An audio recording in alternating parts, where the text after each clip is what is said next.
네, 반갑습니다. 쉽게 이해되는 역사서, 그리고 시가서 이야기, 여러분과 함께 하게 될 김영기 목사입니다. 오늘은 제4강 사무엘 상서 이야기로 여러분과 함께 하겠습니다. 여러분 기대되시나요? 시작합니다.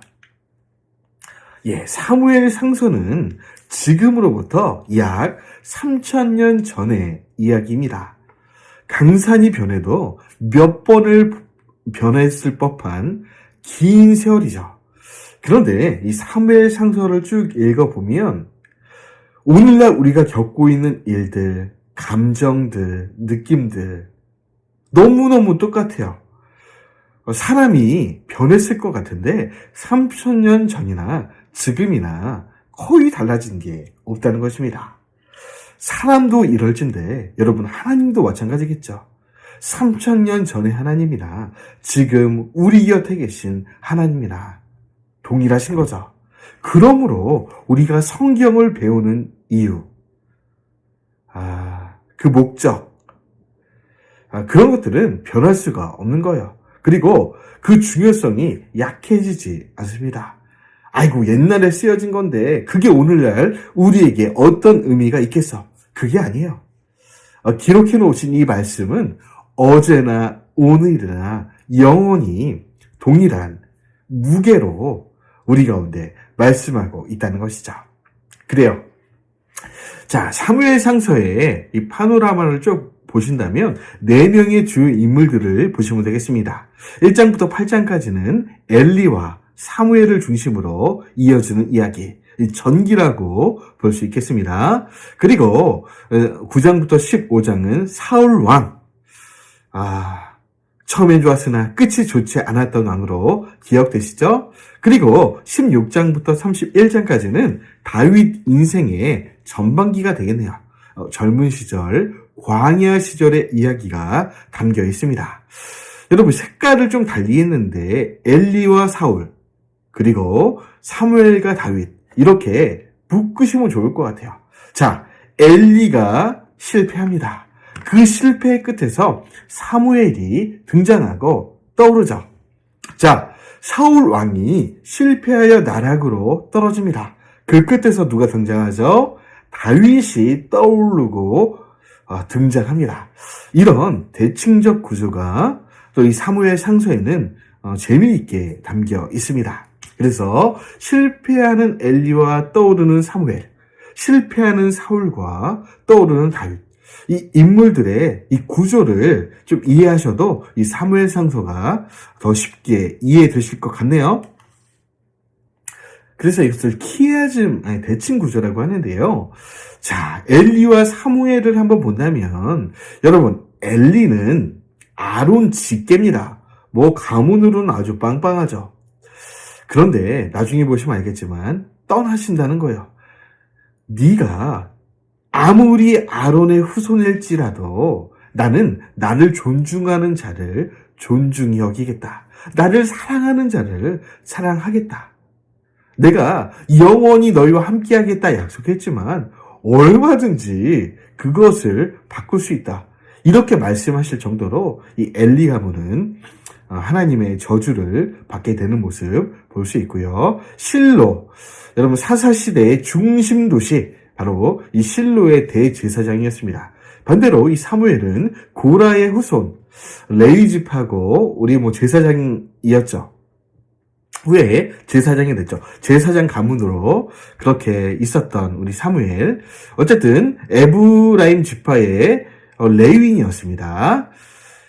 그리고 결국 아까 말씀드렸다시피 엘리 가문은 떠나신다.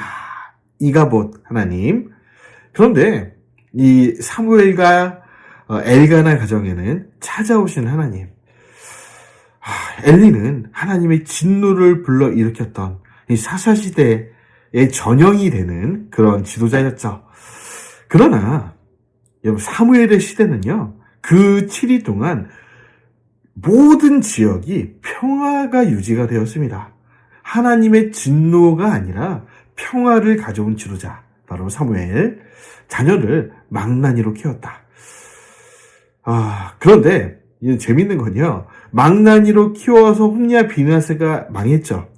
근데 이 사무엘은 너무 경건이 지나쳤다. 그렇게 볼 수 있겠습니다. 그러니까 이것도 좀 문제인 게 요엘과 아비야가 너무 이 경건이 지나치다 보니까 또 다른 측면에서 삐뚤어진 모습을 보게 됩니다. 이것도 참 재밌는 모습이에요. 이따 자세히 설명드리고요. 또 사울과 다윗을 한번 대칭하여 볼까요? 이 베냐민 기브아, 이 기스의 아들입니다. 베냐민 지파죠. 유다 베들레헴 지파 이세의 아들입니다. 다윗은. 그리고 기름 부음 후 바로 얼마 지나지 않아서 사울에게 하나님은 실망하십니다. 후회까지 하시죠. 그런데 이 다윗에게는 한 번도 그러신 적이 없어요. 기름 부음 받은 이후 다윗은 하나님의 인도하심을 받습니다. 사울은 말씀에 불순종한 대표적인 성경의 인물이죠. 그리고 무고한 다윗을 쫓아다니는 추적자. 이렇게 사위를 쫓아다닐 필요 있습니까? 그런데 그렇게 쫓아다니는 거예요. 그것도 죽이려고. 반면에 다윗은 말씀에 순종하는 사람의 대명사입니다.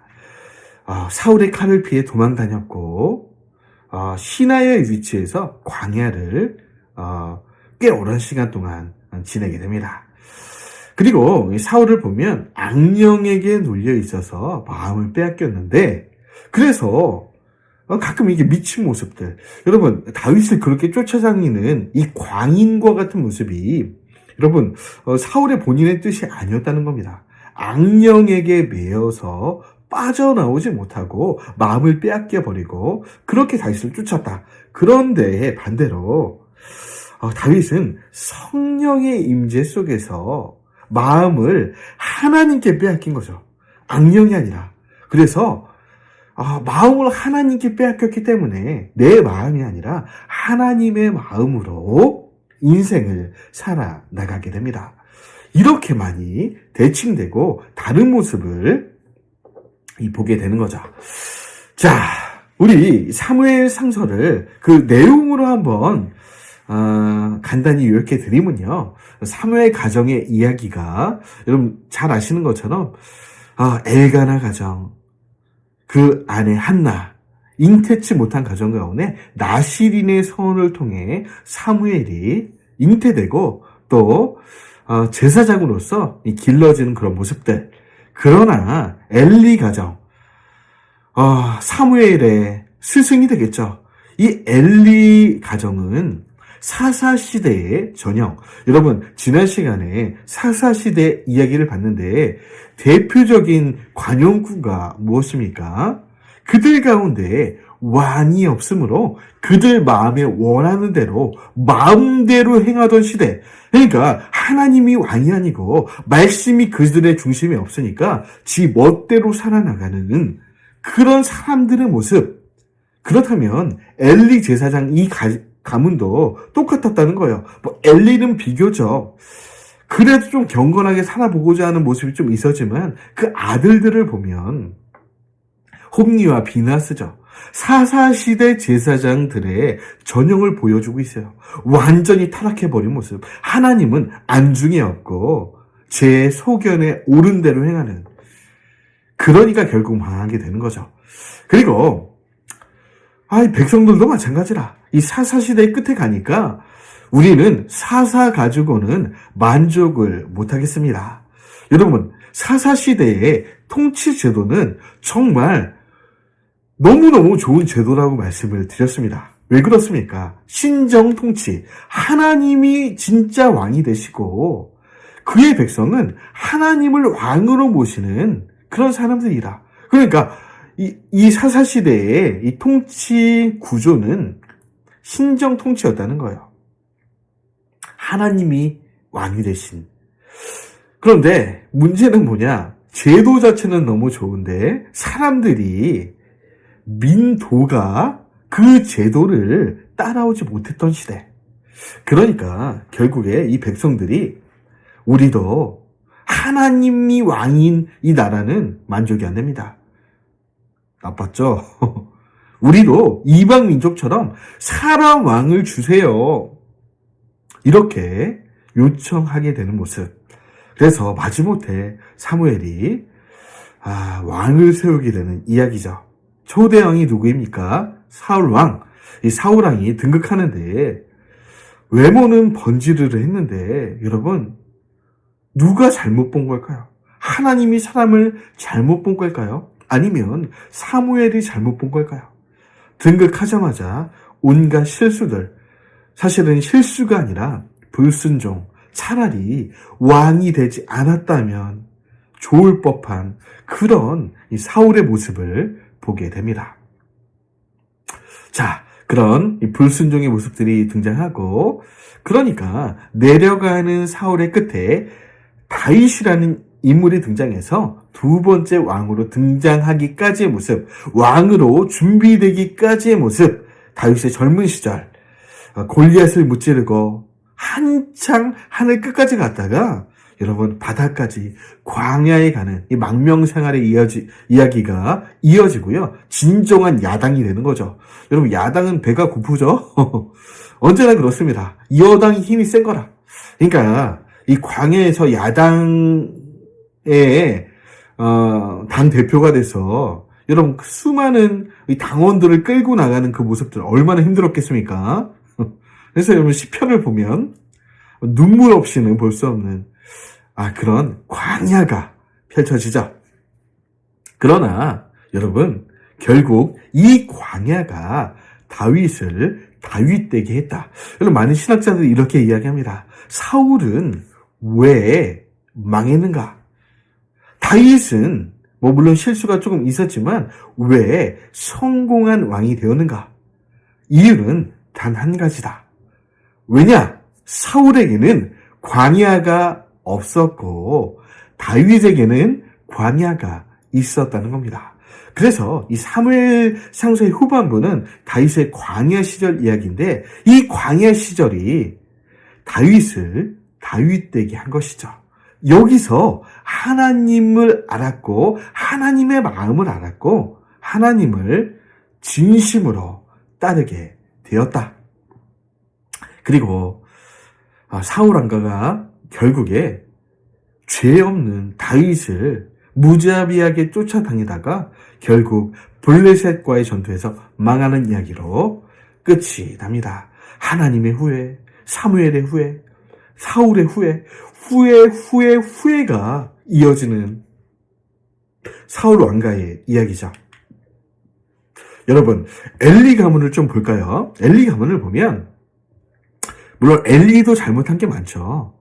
그런데 엘리는 비교적 그래도 선은 지키는 물론 사사시대의 제사장의 전형이었지만 엘리는 그래도 하나님과 백성들 앞에 선을 어느 정도 지키는 제사장이었는데 여러분 홈리와 비누아스는 그렇지 않았습니다.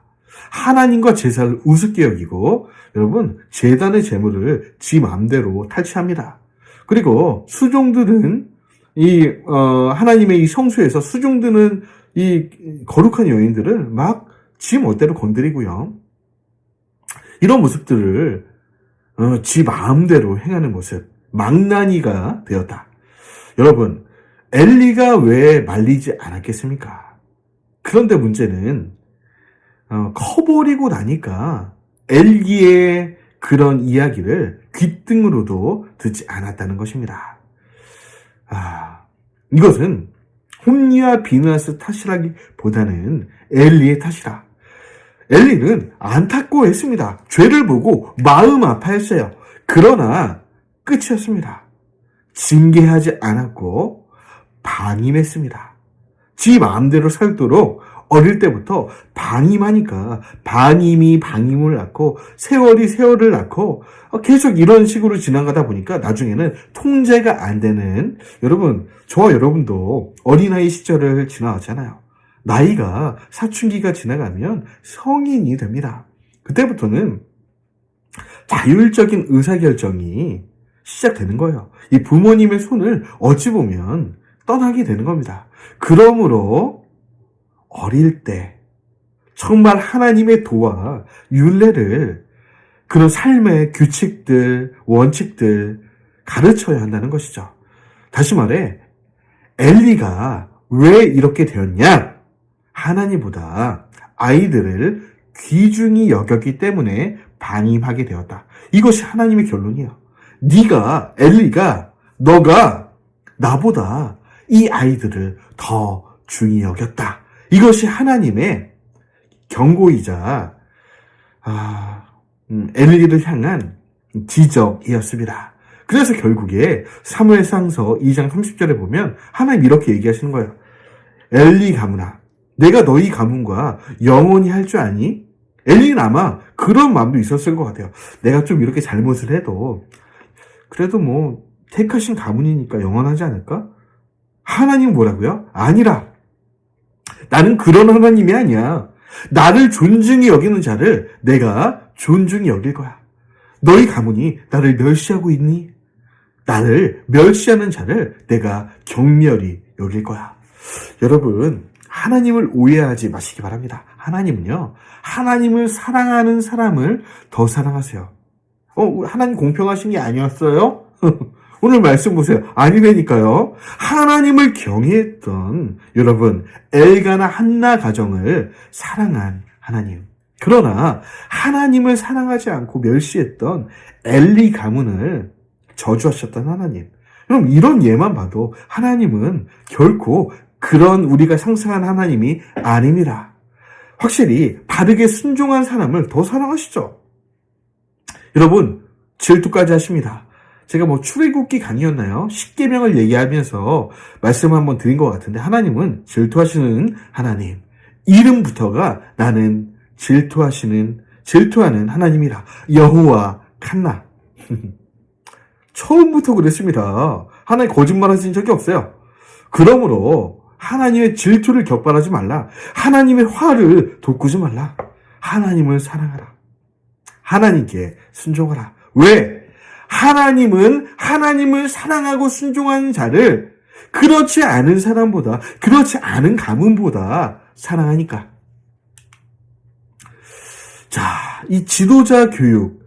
그러니까 지도자는 훌륭할지 몰라도 그 지도자의 아들의 문제는 다르다는 거예요. 아무리 뛰어난 사람들일지라도 자녀 교육은 장담하지 못한다. 여러분, 지금 엘리 가문을 봤는데 홈리와 비나스가 결국에 이 전쟁터에 나갔다가 죽고 법궤도 빼앗기고 저주당하는, 하나님이 그 가정을 떠나는 이가봇의 가정이 되는 이 얘기를 봤는데, 여러분, 사무엘 아들은 어땠습니까? 아까 키아즘에서 봤는데 정반대의 이야기예요. 사무엘은 자녀들을 좀 잘 가르치려고 했던 것 같습니다. 그런데 이게 또 다른 측면에서 이 자녀들이 잘못 가는 모습을, 그런 결과를 낳게 됐는데, 여러분, 사무엘의 퇴임식으로 우리가 한번 가보면요. 자, 사무엘의 퇴임식에서 사무엘이 이런 얘기를 합니다. 백성들이여, 내가 여러분 앞에 마지막 사사로 봉직하면서 여러분에게 뇌물을 받았거나 내가 여러분 앞에 잘못한 일이 혹시 있습니까? 그러니까 백성들이 아니래요. 사무엘 당시는 한 번도 그런 적이 없대요. 진짜 위대한 사사 맞죠? 너무 청렴해. 그러니까 이렇게 청렴할 수가, 그러니까 뇌물을 그때 한 번 정도 받을 만 하잖아요? 한 번도 안 받았다는 겁니다. 당신들 물건을 내가 값을 안 주거나 도적질한 적이 있냐? 없다는 거예요. 그런데 여러분, 이렇게 청렴한 가정에게는 어떤 문제가 있습니까? 집안이 가난한 거라. 명색이 사사 가정, 제사장 가정인데 이렇게 청렴하다 보니까 그 가정이 넉넉지 않았던 것 같아요. 그런데 사무엘이 또 아이들을 바르게 키우겠다고 너무 이렇게 경건을 강요하고 용돈은 안 주고 막 이러니까, 여러분, 어느덧 이 두 아들 요엘과 아비야가 장성해서 브엘세바 지방에 이 사사로, 지방판사 정도 되겠네요. 지방판사로 부임을 하는데, 이렇게 없이 살다 보니까 여러분, 당장에 요엘과 아비야에게 뇌물이 막 들어오는 겁니다. 좀 잘 봐주세요. 그러니까 요엘과 아비야가 평생 없이 살다가, 맛있는 거 못 먹고 살다가 그러니까 홍리와 비누였을까 그렇게 되는 걸 보고 사무엘도 아마 그랬던 것 같죠. 정반대로 너무너무 아무것도 안 주니까 경건을 강요하다 보니까 작은 그 뇌물 하나에 눈이 뒤집혀 버린 겁니다. 와, 이거 어떻게 감당을 못 하는 거예요. 그러니까 너무 없이 살아도 문제라. 그러니까 적당히 해야 되는데, 아무튼, 이런 문제로 인하여, 결국에 요엘과 아비야도 사무엘의 뒤를 잇지 못합니다. 물론 저주야 안 당했을지 몰라도, 위대한 인물로 그 사무엘의 인물됨을 이어받지 못했다는 거죠. 다윗을 볼까요? 다윗이 정식 부인에게서만 19명 정도의 아들을 낳았는데 그 아들 중에 아들 같은 아들은 없습니다. 그리고 사무엘 하서에서 보겠지만 다윗 가정의 끝은 칼부림으로 끝납니다. 아니 그 하나님의 마음에 합한 그 위대한 다윗의 자녀들 중에 하나님의 손에 들림받아 쓰임받을 큰 인물이 없었다는 거예요.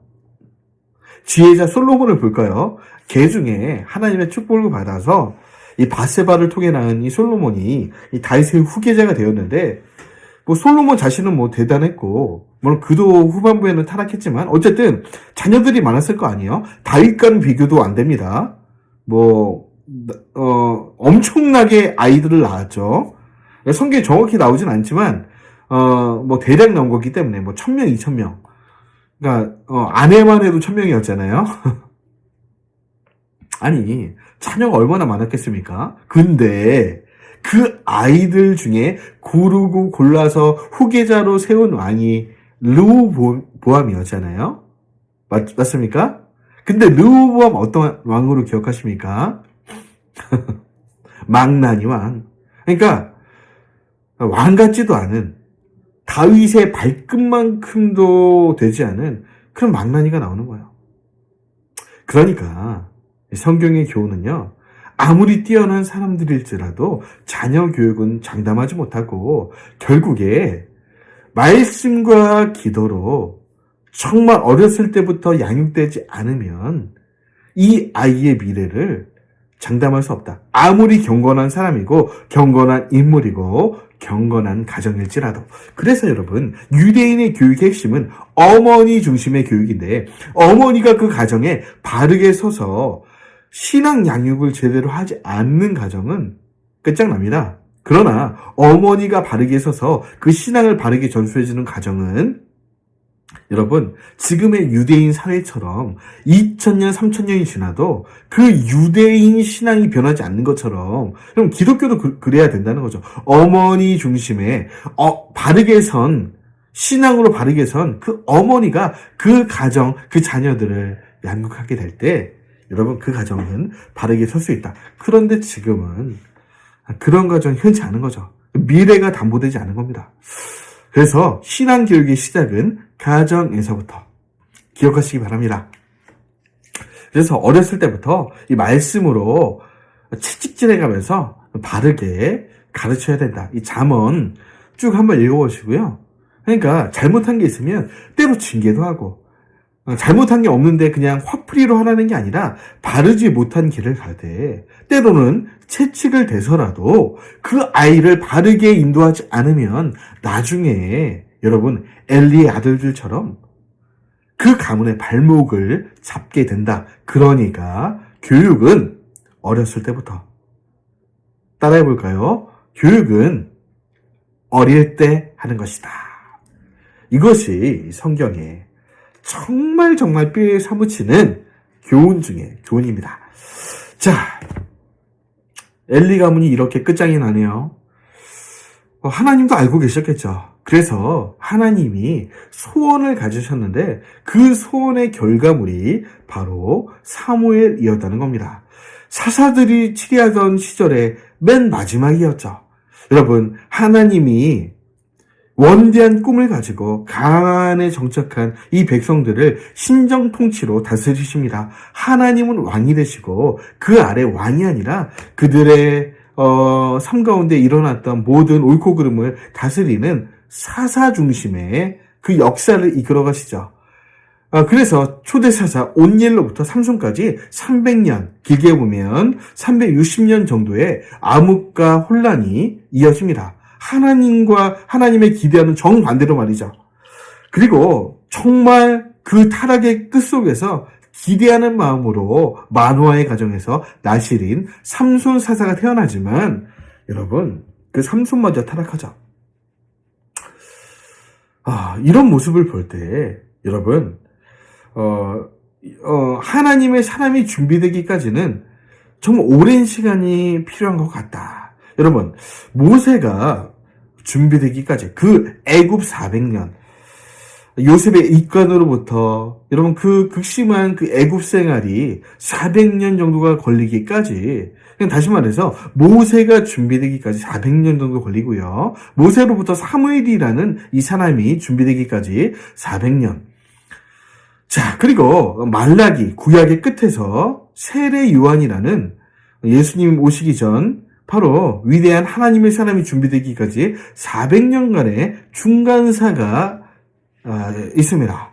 그리고 중세교회가 부패하고 타락해 가는 와중에 마틴 루터가 준비되기까지 그러니까 로마 카톨릭이 전 세계를 휩쓸고 수많은 사람들을 지옥으로 끌고 갈 때 그러나 이 마틴 루터가 준비되기까지 정말 그 극심하게 오랜 시간이 이어졌다는 거죠. 다시 말해서 하나님은요 사람이 준비되기까지는 이 일을 못하신다. 그러니까 이 끔찍한 사사시대가 끝나기 위해서는 사무엘이 나와야 되는 겁니다.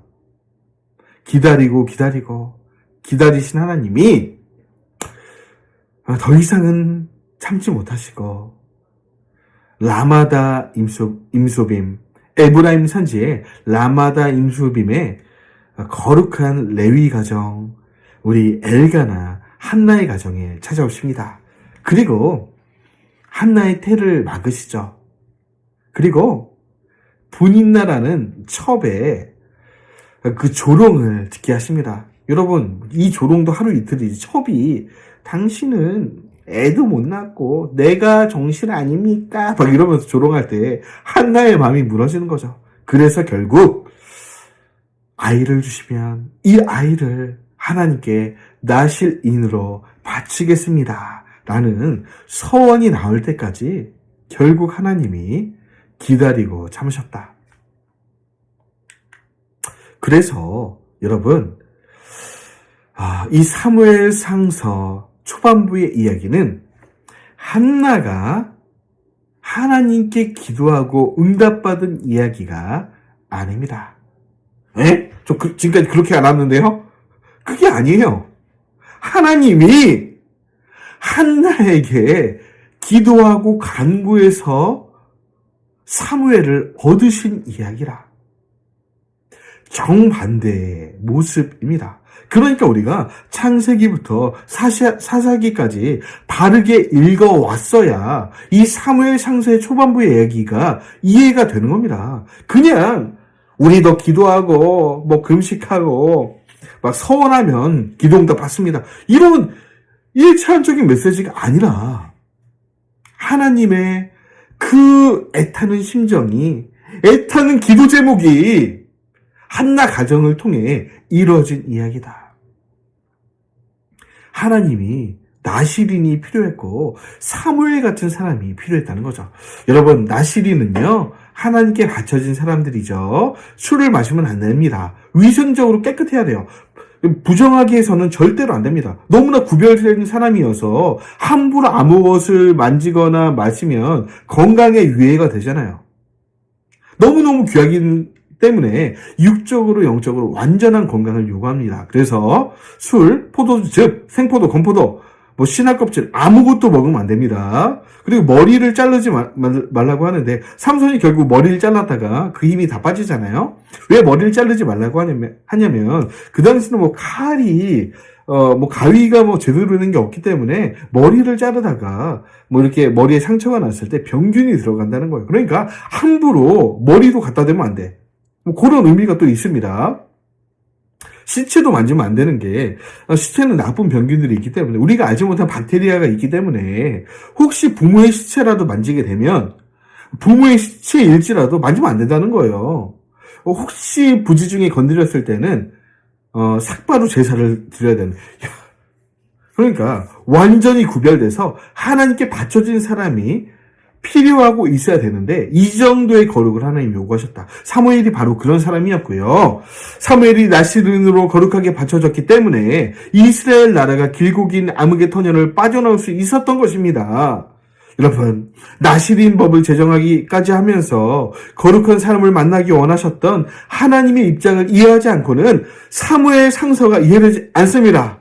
그러므로 여러분, 사무엘 상서를 다시 한번 읽어보시기를 바랍니다. 하나님이 한나에게 기도해서 사무엘을 얻으신 가슴 울리는 이야기입니다. 하나님의 소원대로 감사하게 사무엘은 바르게 자랐습니다. 사사시대 최후의 사사였고요. 모세 이후에 난 첫 히브리 대선지자이기도 합니다. 제사장일 뿐만 아니라 선지자였죠. 그러니까 하나님의 영을 받아서 그렇게 선지자 역할까지 겸직했던 올바른 나시린이고 암울한 시대를 밝혔고요. 자신을 거룩하게 구별한 사람이었고요. 평생에 하나님의 보도를 떠나지 않습니다. 여러분, 아까 말씀드렸지만 사무엘이 퇴임식 때 너희들은 깨끗하지 않니? 너희 혹시 내가 잘못한 거 있으면 얘기 좀 해봐 했을 때 여러분 한 사람도 손을 들지 않았어요. 그 정도로 완벽한 순종을 거의 완벽한 그러니까 요엘과 아비야 그 아들 사건 빼고는 거의 완벽한 그 하나님의 마음에 합한 삶을 살았던 사람 그리고 기도와 영적인 각성을 촉구했던 사람 미스바에서 회개운동을 합니다. 아마도 출애굽 이후에 처음으로 일어났던 그런 기도운동, 회개운동이 아닐까 생각하게 되죠. 대쪽 같은 성품으로 그 흔했던 작은 내문 하나 취하지 않았던 사람. 그러나 이런 사무엘에게도 아쉬움이 있는데요. 여러분, 성경 강좌는 하지 않았다는 겁니다. 며칠 년, 정기 면제년, 초막절에 백성들, 유아, 유치, 모든 사람들을 이방인까지라도 모아놓고 오경을 읽어주고 가르치고 마음에 새기게 해라. 이 성경 강제의 명령은 지키지 않았다. 경건하고 성실하며 청렴 결백한 사람이었지만 자녀들을 바르게 가르치지 못한 것과 국민들에게 성경을 가르치지 못한 점은 아쉬움으로 남습니다. 사무엘은 백성들을 위한 기도를 쉬는 것을 죄로 여길 정도로 기도에는 힘썼지만 백성들에게 성경을 가르칠 생각은 하지 못했던 것 같습니다. 제가 지금 그래서 이 사무엘의 실수를 반복하지 않기 위해서 창세기부터 계시록까지 한 권도 빼놓지 않고 모든 내용들을 가르치고 있는 것입니다. 저는 이 강좌에 굉장한 자부심이란 단어가 옳은 단어인지는 모르겠지만 굉장한 그런 자부심밖에 없어요. 자부심을 가지고 있습니다. 왜냐? 하나님이 하라고 한 거니까요. 하나님이 진짜 원하시는 일이니까요. 그래서 이런 이유 때문에 사무엘 본인은 정말 위대한 사람이었을지 모르지만 그 아래서 인물들이 나오지 않았다. 신앙인이 나오지 않았다. 후계자들이 나오지 않았다. 오늘날 교회도 마찬가지입니다. 성경을 가르치지 않으면 교회가 건문을 지을지 모르겠어요. 찬양을 할지 모르겠어요. 여러 가지 사업을 할지 모르겠어요. 그러나 성경을 가르치지 않는 이상 교회의 미래는 없다. 현실로 다가오지 않았습니까? 우리 교회들 가운데 다음 세대가 사라지고 있어요. 젊은 세대가 없어지고 있습니다. 하나님을 아는 사람이 희귀해지고 있어요. 모든 만모니즘과 우상 숭배에 빠져들고 있습니다. 이 모든 일들이 성경을 바르게 알지 못했고 가르치지 못한 저와 같은 목회자들의 문제이다. 자, 내용이 많으니까 우리 좀 빨리 가볼까요? 자, 그리고 이렇게 사무엘이 세워지고 나서 그 이야기들이 쭉 보시면 이 언약궤 이야기가 좀 나오는데요. 여러분 이동하는 이야기를 좀 봅시다. 실로에서 여러분 쭉 가죠. 언약궤가 블레셋 전투에서 뺏기게 되죠. 실로에 있던 그 언약궤가 에벤에슬로 이동하고 아스돗으로 갑니다. 그러니까 아스돗 이런 데서 어떤 일이 있었죠? 하나님이 그 다곤 신상도 막 무너뜨리시고 그 사람들 이방 민족에게 악성 종기가 그 직장에 나게 하시고 이래서 수많은 사람이 죽고 하니까 이거 무섭다, 벗게 괜히 가져왔다 그래서 옮겨지죠. 가드로 갔다가 또 에그론으로 갔다가 여기서는 더 버티지 못하고 이 법궤 진짜 하나님이 진노하신 거 아니야, 우리가 뺏어와서. 그래서 젖먹이 된 암소 2마리를 벳세메스 가는 길로 보내서 쭉 벳세메스로 가면 어떻게 하라고요? 답변하기 적당한 말을. 네, 쭉 가면 진짜 하나님이 노하신 거다. 그런 얘기들을 하고 진짜 암소들을 보내는데 어떻게 됩니까? 울면서 벳세메스로 가게 되죠. 그래서 그런 이야기들 벳세메스로 갔다가 기앗 여아림, 바알레 유다라고도 하는데 여기로 아비나답의 집에 있게 됩니다. 그리고 다윗 때 여기 있던 언약궤를 다윗성으로 인도하게 되죠. 이런 모습들이 사무엘상 4장부터 7장까지 또 읽어보시면 되게 재미있습니다. 하나님이 정말 그 언약궤 안에 임재하시면서 있었던 그런 일들 볼 수 있고요. 자, 그리고 나서 이제 사울이 등장하는 이야기가 나오는데요. 사울이 초대왕으로 부름을 받는 거죠. 이 초창기의 사울은 외적인 면에서 보면 준수한 소년이었습니다. 겸손하기도 했고요. 처음에는요. 그리고 순종하는 효자였습니다. 아버지의 당나귀를 찾기 위해 산지들을 돌아다니면서 효심 있는 아들이었고, 결국에 이런 효심을 가지고 당나귀를 찾으러 가다가 사무엘 선견자를 만나게 되죠. 그리고 하나님은 사무엘에게 말씀하셔서 내가 택한 왕이 사울이라 말씀해 주시죠. 그래서 여러 가지 이야기가 있고 사울이 이제 초대왕이 되고요.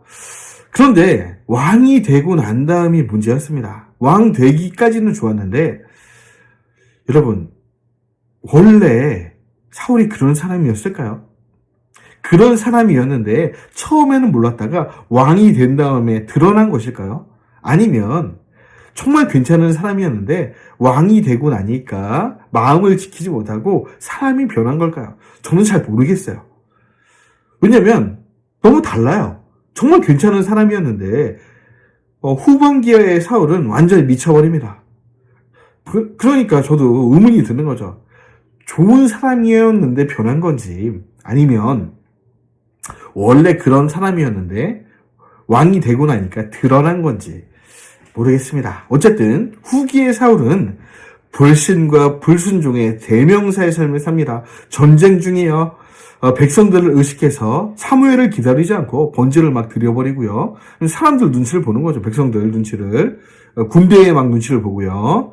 자의적 신앙. 하나님의 명을 그냥 어겨버리고 아말렉 다 진멸해라. 왕 죽여라. 아가광 살려버리잖아요.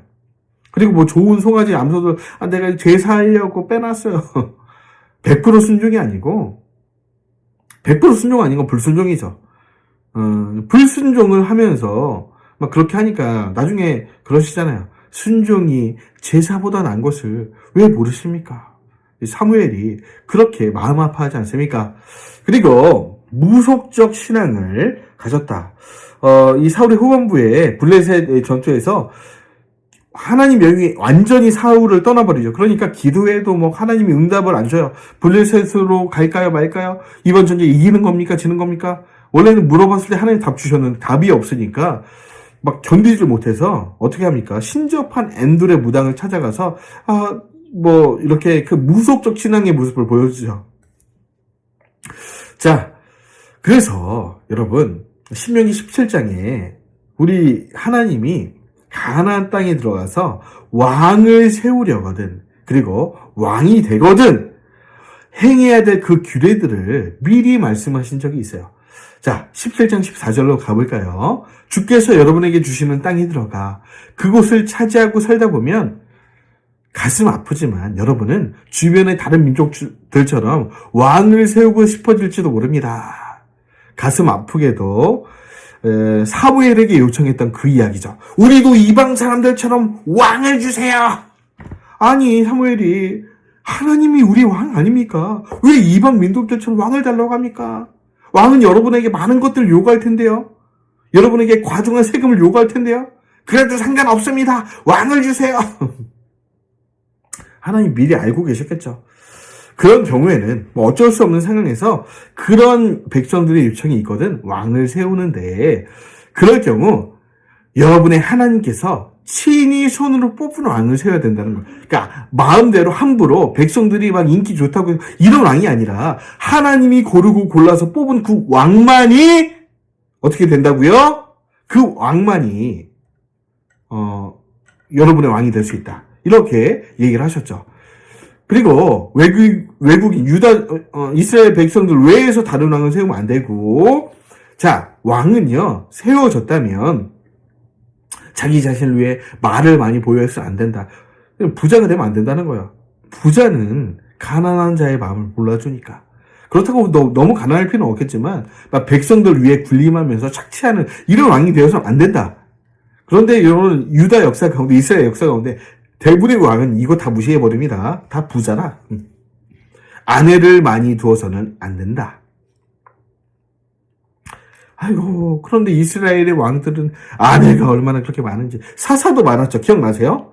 앞돈 입산, 재물도 많고, 아내도 많고, 아들도 많고, 이방 여인들과 막 그 원정 결혼하러 다니고, 왕인커녕 사사 시대부터 완전 무너지죠. 어쨌든 그러니까 하나님 말씀하시죠. 아내를 많이 거느리면 왕의 마음이 하나님으로부터 떠나게 됩니다.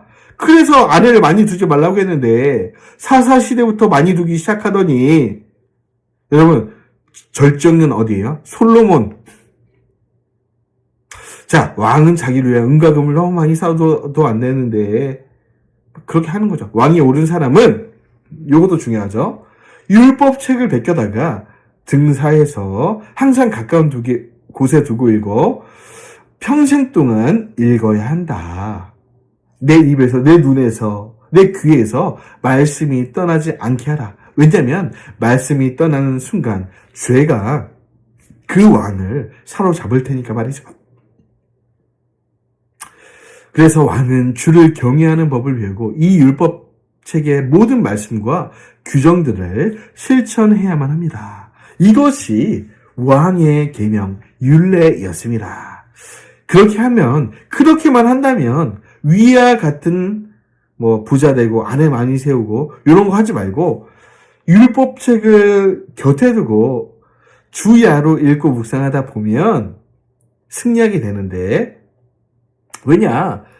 마음속에 있는 교만이 사라진다는 거예요. 왕은 마음이 교만해져서 자신의 동족을 얕잡아 보는 일이 생기지 않을 것입니다. 그리고 주님의 기록된 율법을 읽으면, 마음속에 새기면 그 명령에서 좌로나 우로나 벗어난 일도 없을 것입니다.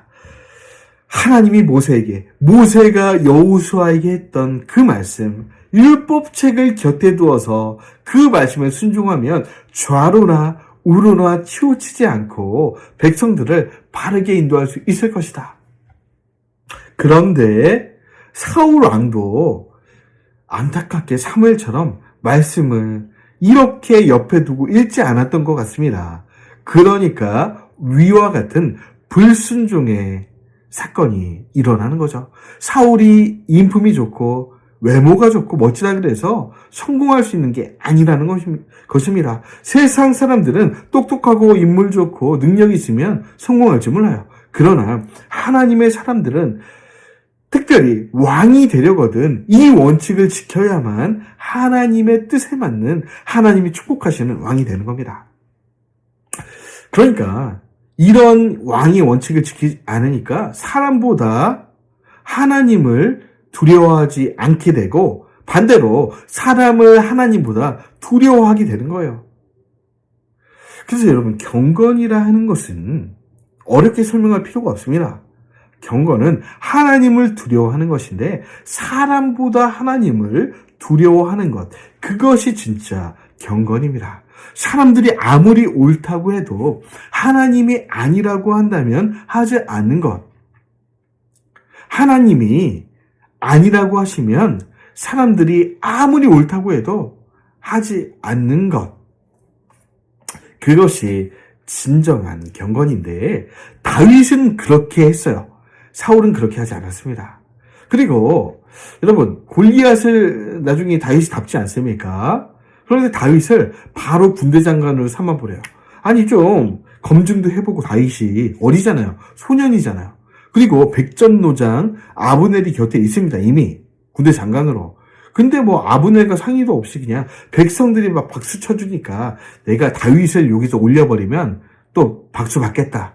이런 얄팍한 수로 여러분 아무리 그래도 그렇지 소년 다윗을 군 사령관으로 세울 것이 뭡니까? 잘못한 거죠. 그러니까 여러분 이렇게 율법책을 가까이 하지 않고 모르니까 왕의 지도자의 자격을 생각해보지 않은 거죠. 그러니까 왕의 가장 중요한 자격, 지도자의 가장 중요한 자격은 자신의 은사 능력을 파악하는 거죠. 자신이 못하는 것, 자신이 잘하는 것을 바르게 파악해서 잘하는 것은 본인이 하고 잘 못하는 것을 나눠주고 맡기는 겁니다. 이게 진짜 오늘날 뿐만 아니라 그 당시에도 마찬가지로 왕의 가장 큰 능력, 인사 능력이라는 겁니다. 그래서 적재적소에 필요한 곳에 필요한 사람들을 보내는 것, 인사 행정이 바르게 될 수 있다는 거죠. 그러니까 하나님의 뜻을 바르게 아는 사람, 좌로나 우로나 치우치지 않는 사람은 이렇게 할 수 있는데 사울은 그런 게 없다 보니까 여러분 다윗을 막 그냥 세워버리고 말이죠. 그래서 인사 행정의 중요성, 인사 만사이다. 인사에 성공하면 모든 것에 성공하게 된다는 거예요. 여러분 뭐 나중에 정치하실 분들, 그리스도인 정치인이 되실 분들은 이것을 꼭 기억하시기 바라요. 진짜 크리스찬 리더가 되시려면 성경책을 주야로 읽으시기 바랍니다. 지혜자가 되실 거예요. 특별히 인사행정의 지혜자가 되실 겁니다.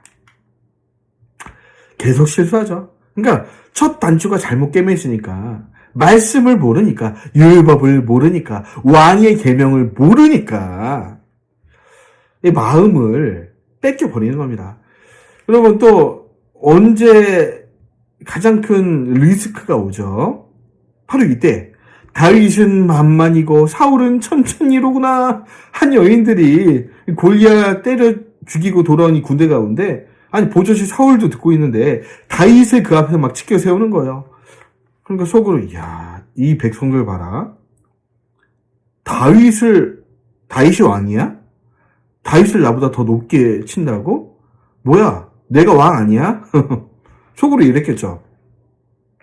그러니까 이때 들어왔던 다윗을 향한 시기와 질투와 미움이, 여러분 딱 이때 이런 노래를 듣더라도 아유 뭐 한 몇 여인들이 그냥 뭐 이렇게 얘기하는 거, 그래 다윗 잘한 것도 있으니까 그냥 뭐 쿨하게 넘어가자 이랬으면 되는 건데, 이것을 계속 묵상하다 보니까 다윗 이놈이, 아니 골리앗 무찌르더니 표정이 좀 다른데, 이 노래 듣더니 진짜 자기가 왕 되려고 하는 거, 쿠데타 일으키는 거 아니야? 이런 의심과 막 번뇌들이 마음을 막 휘젓고 다니는 거예요. 그러니까 마음에 이런 의심과 시기 질투가 있을 때 그것을 쳐내야 됩니다. 바르게 생각하고 바르게 상황 판단을 하고 그렇게 마음을 지켜 써야 되는데, 이런 의심과 질투가 계속되는데 마귀가 옆에서 자꾸 부채질하는 거예요. 그래, 사울 잘 생각하고 있다. 다윗 표정 보니까 지금 심상치가 않아. 백성들의 인기가 높아지면 네 목을 따게 될 거다. 이렇게까지 생각을 하게 되는 거죠. 그러니까 나중 되니까 사울이 자기 마음을 어찌하지를 못합니다.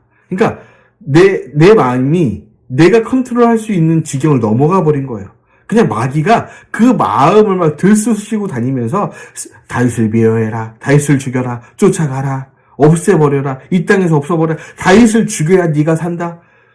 여러분, 그러니까 아니 지금 일이 얼마나 많습니까? 한 국가를 인도하려면 수많은 전쟁도 해야 되고 막 재판도 해야 되고 하는데 마음판의 한 50%는 다윗을 언제 죽일까? 어떻게 죽일까? 뭐 어떤 식으로 죽일까? 다윗 어딨냐? 다 찾아봐라. 데리고 와라. 온갖 정신이 거기에 팔려 있는 겁니다. 그러니까 망하는 거죠. 귀신이 그 마음을 접수해 버린 겁니다. 그럼 가룟 유다도 마찬가지인데, 여러분 그런 일이 있지 않습니까? 그 향유 사건이 있잖아요. 2천만 원어치 향유를 나사로의 누이 동생 마리아가 예수님의 발에도 붓고 머리에도 붓지 않습니까? 엄청난 그 귀중품 향유를 막 거기서 부어버리니까 돈에 민감했던 사람이 있습니다. 돈 맡은 자, 그 12제자의 그 재정을 맡았던 이 가룟 유다가 갑자기 짜증이 나는 거예요. 야, 이거 2천만 원 넘어가는 건데 이게 뭐라고, 예수님 발 닦는 게 뭐라고, 이 나쁜 여자가 말이야, 이 생각 없는 여자가 말이야, 마리아 그러니까 마리아죠. 아니 어떻게 이렇게 부어버리는 거냐, 뭐 열받아 있어요. 그러니까 근데 열받아 있는 정도가 아니라 불만이 생기는 겁니다. 아니 우리 예수님은 아니 생각이 있으신 분이야? 그 2천만 원짜리 부을 때 여인이요 그러지 마시오 이렇게 좀 막아주실 수도 있는데, 물론 이제 그 2천만 원짜리 잘 해가지고 뭐 이제 뒷주머니 하려고 했겠죠. 물론 좋은 의도가 아니라 나쁜 의도였는데 어쨌든 아까운 거야. 너무너무 아까우니까 막 짜증이 밀려오면서 내가 예수 선생 그냥 팔아버리자. 아니 예수 선생 내가 좀 믿고 따랐더니 하는 거 보니까 그냥 팔아버려야겠어. 그러니까 작은 불평에서 시작된 그 돈에 대한 민감한 그 마음들이 결국에 예수님을 팔아버리는 데까지 가게 됐다. 아니 그 처음 마음만 한번 고쳐 먹었다면 그래, 뭔가 이유가 있겠지. 마리아가 예수님을 너무 사랑해서 그래. 뭐 이거 뭐 팔 수도 있겠지만 뭐 그런 거 가지고 또 얘기할 거 있냐. 뭐 예수님도 그냥 오케이 하셨으니까 넘어가자. 이랬다면 그럼 좋았는데 그 마음을 마귀에게 내어주고 나니까 어쩌질 못하는 겁니다. 셀프 컨트롤이 안 되는 거죠. 그리고 예수님을 팔고 난 다음에 마귀가 떠난 겁니다. 정신이 차려진 거예요. 내가 지금까지 무슨 짓을 한 거야? 그 죄책감을 못 이기고 자살하게 되지 않습니까? 그래서 요한복음 13장 2절에 보니까 마귀가 벌써 시몬의 아들 가룟 유다의 마음에 무슨 생각을 넣었다고요? 마음에 예수 팔려는 생각을 그때 넣은 겁니다. 그 향유 사건에서. 그러니까 이런 마귀의 생각이 올 때 물리칠 수 있는 유일한 방법은 말씀을 묵상하고 읽고 깨닫는 것. 이거 외에는, 말씀으로 우리의 마음을 지키는 것 외에는 방법이 없다. 사울도 실수했다는 거죠. 그래서 잠언 4장 23절 모든 지킬 만한 것 중에 더욱 내 마음을 지키라. 생명의 근원이 이에서 남이니라. 그래서 성경은 누누이 마음을 말씀으로 지키라고 얘기하고 있어요. 히브리서 4장 12절 참으로 하나님의 말씀은 살아있고 능력이 넘치며 어떤 양날의 칼보다도 더 날카롭기 때문에 우리의 영과 혼까지 능히 찔러 쫓기며 관절과 골수까지 충분히 꿰뚫어서 파고듭니다. 뿐만 아니라 하나님의 말씀은 우리 마음속에 있는 생각이나 의도조차도 밝혀냅니다. 그러니까 우리가 말씀을 읽는다는 것은 나를 보는 거울과 같아요. 거울을 보는 것과 마찬가지입니다. 나는 몰랐는데 거울을 보다 보니까 내 얼굴에 이상한 게 묻었네. 내 마음에 이상한 게 묻어있네. 깨닫게 된다는 거예요. 그럴 때 말씀의 역사가 그 나쁜 생각들을 도려내게 된다는 겁니다. 그러니까 우리가 말씀을 읽고 묵상한다는 것은 생명을 건 싸움이에요. 이 전쟁에서 지면 우리 마음은 마귀의 것이 된다는 것 기억하시기 바랍니다. 자, 예레미야 4장 14절 예루살렘아 내 마음에 가득한 죄악을 씻어내라. 그러면 내가 구원을 받을 것이다. 도대체 언제까지 악한 생각을 마음에 가득 품고 살아갈 작정이냐? 여러분, 사울 마찬가지고 가룟 유다도 마찬가지고 이것을 나쁜 생각을 품는 순간 떨쳐내야 되는데 말씀으로 이것을 떨쳐내야 되는데 떨쳐내지 않고 있으면 이렇게 된다는 거예요.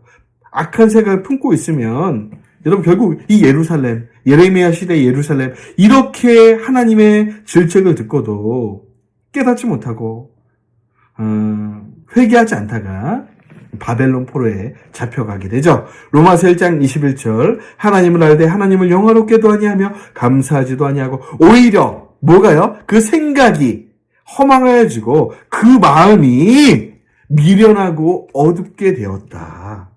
그러니까 하나님을 믿는다, 압니다, 아멘, 예배합니다. 이 정도 가지고 아니고 하나님의 말씀을 늘 곁에 두고 읽어서 이 내 마음의 거울을 보고 나쁜 생각을 씻어내고 하나님 곁에 붙어있지 않는 이상 여러분 이 마음 지킴의 영성 훈련에서 우리가 이겨낼 방법은 없습니다. 영성 훈련 이상한 게 아니에요. 말씀 훈련이 말씀으로 마음을 지키는 훈련이 곧 가장 중요한 아니 절대적인 영성 훈련이다. 지금 여러분 저와 여러분이 이렇게 성경을 읽어가며 그 내용을 파악하며 그 뜻을 알아가는 것이 바로 이 마음 지킴 영성 훈련이라고 할 수 있겠네요. 여러분 이 훈련 재미나십니까? 예, 때로는 찔리죠. 재미가 있겠습니까? 하나님 이렇게 우리 마음을 찌르시잖아요. 그러나 이것이 훈련이다. 사울이 결국 죽는 거죠. 블레셋과의 전투 중 평생을 아니 다윗이 뭐라고 평생을 그냥 다윗을 쫓아다니다가 그 마음을 지키지 못하고 말이죠. 블레셋과의 전투 중 길보아 산에서 세 아들 요나단, 아비나답, 말기수아와 함께 블레셋 군대에게 한날에 죽게 됩니다. 사울은 아들 요나단이 왕이 되길 바랬죠. 아비로서 당연한 마음일 거예요. 그런데 요나단은 진짜 인물 중의 인물입니다. 사울은 그렇게 잘못된 길을 갔지만 요나단은 마음을 지킨 오히려 다윗보다도 위대한 신앙인이었습니다. 저는 그렇게 봐요. 다윗보다 위대한 인물은 요나단이다. 생각해 보십시오. 요나단은 자연스럽게 사울을 이어 왕이 될 사람이었어요. 실제로 다윗만 없으면 되는 겁니다. 그런데 하나님의 마음이 다윗에게 있다는 것을 알아차린 겁니다. 그 정도 영성 있는 사람이라. 그리고 그걸 알았을 때 시기하지 않았어요. 아니 자기보다 나이가 훨씬 어린 소년 다윗이 승승장구할 때 오히려 사울보다는 요나단이 가슴이 더 쓰리지 않았겠습니까? 아니 다음은 난데 말이야. 다윗 이 녀석이 지금 뭐야 이거. 사울이 죽이기 전 내가 먼저 죽였을까? 요나단의 입장에서. 근데 그렇지 않았어요. 하나님의 뜻이라면 그리고 다윗을 보니까 진짜 하나님의 찬양을 받을 만해. 진짜 왕이 될 만해. 나보다 더 괜찮은 것 같아. 그리고 사랑합니다. 시기하지 않아요. 사랑은 시기하지 아니하며. 그래서 요나단이 자기의 생명을 걸고 다윗을 도와줍니다. 여러분 그냥 하지 말자 이 정도가 아니라 다윗을 생명을 걸고 도와줘요.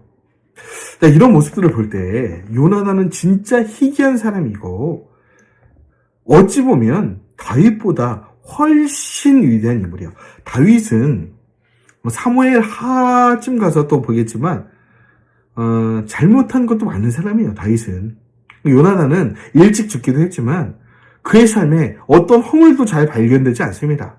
정말 위대한 신앙인이고 신앙 고백이 있는 사람이었고 다윗에게 접근하는 그런 모습을 볼 때 이렇게 훌륭한 인격과 신앙을 가진 사람은 성경에 몇 없다고 봅니다. 정말 위대한 인물 요나단, 신실한 신앙인, 하나님의 뜻을 위해 자신의 목숨까지 바치는 진짜 위대한 사람 요나단. 그래서 다윗도 이런 요나단을 인정하죠. 그리고 사랑합니다. 이 둘의 우정은 요나단의 죽음 이후에도 계속되고 그의 유일한 씨앗이었던 아들 무비보셋, 두 발이 절름발이 된 이 장애를 가진 이 아들을 자신의 왕위가 끝나는 그 순간까지 책임지고 같이 한 상에서 식사를 하는 그 눈물 없이는 볼 수 없는 그 장면을 보게 되죠. 자, 그래서 바야흐로 지금부터 야당 생활이 시작되는데요. 쫓겨다니는 거죠. 그 계기가 언제부터냐? 엘라 골짜기에서 골리앗을 죽인 후로부터라. 인기가 높아지니까 사울이 막 시기하고 잡아 죽이려고 하는 거예요. 그래서 4번씩이나 죽을 고비를 넘기고 그리고 사울이 죽기까지는 끝나지도 않아요.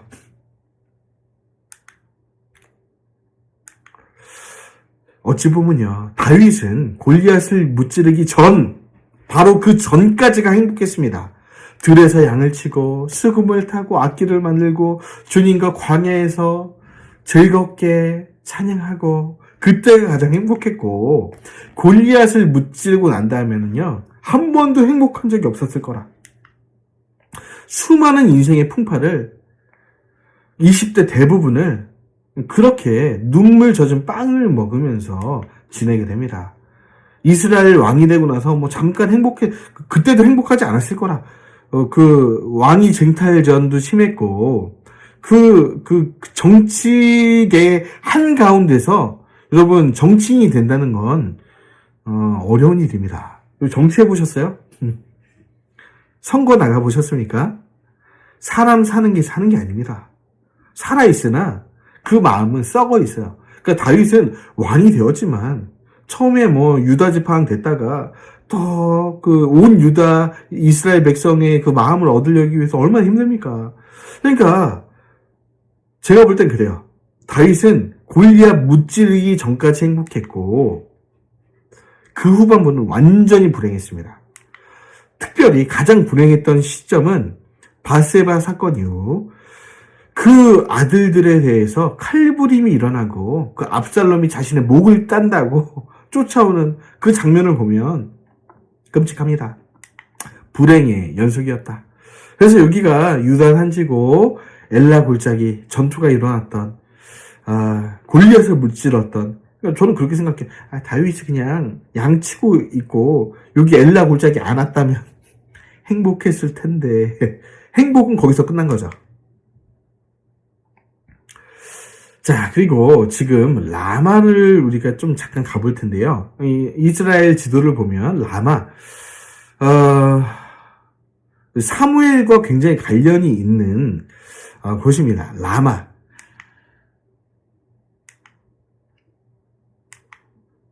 그 야당 생활의 시작을 사무엘의 고향 라마로부터 시작을 하게 되는데, 여러분 사무엘상 19장 18절에서 20절을 보면 다윗이 도피하여 사울의 창을 피해 도피하게 되죠. 라마로 가서 사무엘에게로 나아가서 사울이 지금까지 자기에게 행한 일, 사울이요 글쎄 저를 잡아 죽이려고 하네요. 왜 그런지 모르겠어요. 악한 영향이 쌓인 것 같아요. 얘기했겠죠. 다윗과 사무엘이 나요스로 가서 잠깐 살게 됩니다. 라마에 있는 라마 나요스.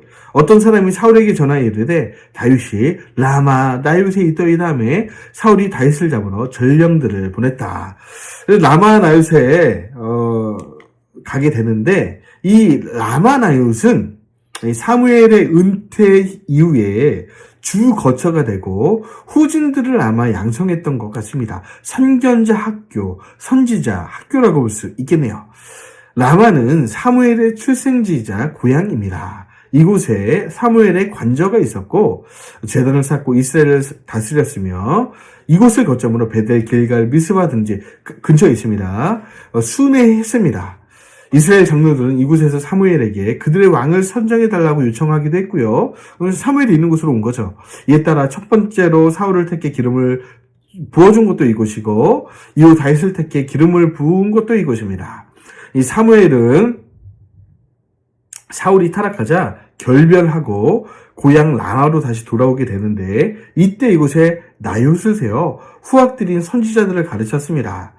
나얏은 거주지에 거쳐 초원지대라는 뜻으로 지금의 기숙사 같은 의미입니다. 라마에 있는 기숙사. 말년에 사울이 타락하자 훗날을 기억하고 말씀을 가르치며 후진 양성에 힘쓰고 있었던 것인데 다윗이 온 거죠. 사무엘이 라마에서 후학들을 지도하는 동안 하나님의 명에 따라 기름 부어준 다윗이 사울을 피해 미갈의 도움으로 도피한 곳도 라마였습니다. 그래서 잠시지만 다윗을 이곳에서 양육하지 않았을까 이렇게 보게 되는 거죠. 사무엘은 기도를 쉬지 않은 경건한 사람으로서 자신이 사는 지역에 늘 성에 충만하도록 관리를 하고 있었습니다. 제자들도 기도를 쉬지 않는 신앙생활을 훈련받고 있었고요. 다윗은 이곳에서 그 지친 그 영혼을 위로받고 힘을 얻게 된 것을 우리가 볼 수 있습니다. 라마 그리고 옆에 있는 미스바에서 여러분 사무엘의 회개 운동이 일어나게 되죠. 그래서 순회하면서 베델, 길갈, 미스바 순회하면서 신앙 부흥 운동을 매해 일으키고 결국에 라마로 다시 돌아오고 이런 일정을 사무엘의 일생 가운데 했던 것을 보게 됩니다. 자, 1시간 정도 강의를 했는데 이제 이것만 남았습니다. 뭐가 남았죠? 이제 사무엘상의 후반부는 다윗의 광야 야당 생활, 야당 광야 생활, 뭐 둘 다 되죠? 피신 생활. 지금부터 우리 광야 이곳저곳을 한번 여행해 보시죠. 자, 사무엘상 21장 1절부터 9절까지는 우선은 라마에 있다가 노브로 피합니다. 노브에 있던 제사장 아히멜렉이 있었는데 여기서 진설병을 얻어 먹습니다. 다윗을 따르는 사람들이 배고프니까 다윗이 진설병을 얻어서 나눠주게 되고, 그러면 막 그 맨손으로 나기 때문에 뭐 무기가 없어요. 그래서 여기에 있던 노베에 있던 골리앗의 칼을 우리 다윗 손에 쥐어주게 됩니다. 그러나 이따 보시겠지만 아히멜렉이 다윗을 이때 도왔던 이유로 여러분 그 사울의 칼, 더 정확히는 도액의 칼에 사륙을 당합니다. 안타까운 일이죠. 그리고 나서 가드로 피합니다. 이건 가드 하니까 이스라엘 지역이 아닌 것 같네요. 네, 골리앗의 고향 블레셋의 수도와 같은 이 가드로 가는 거예요. 왜냐면은 블레셋으로 가야 이 사울을 피하는데 더 용이합니다. 블레셋까지 사울이 못 올 거 아니에요. 어쨌든 가드로 피하는데 다윗 순진한 건지 뭐 착한 건지 모르겠는데 골리앗 죽인 지가 얼마 지났다고 골리앗의 고향으로 갑니까? 그러니까 아마 자신을 알아보지 못하지 않았을까 뭐 그런 기대가 있었는데 어떤 사람들 알아본 겁니다. 이 사람 골리앗 때려 죽인 다윗 아닙니까? 그러니까 다윗이 이거 나 죽겠다. 난 오늘 여기 가드에서 죽는다. 목숨을 건 인생 연기를 펼치죠. 막 침을 흘리고 막 눈 뒤집어지고 그러면서 미친 연기를 통해 겨우 그 위기에서 벗어납니다. 아이고, 저런 미친 녀석이 어떻게 골리앗을 무찔러내겠느냐. 이 가드왕이 풀어주는 거죠. 그때 있었던 이야기를 가지고 시를 썼는데 그게 몇 편이죠? 시편 34편, 56편.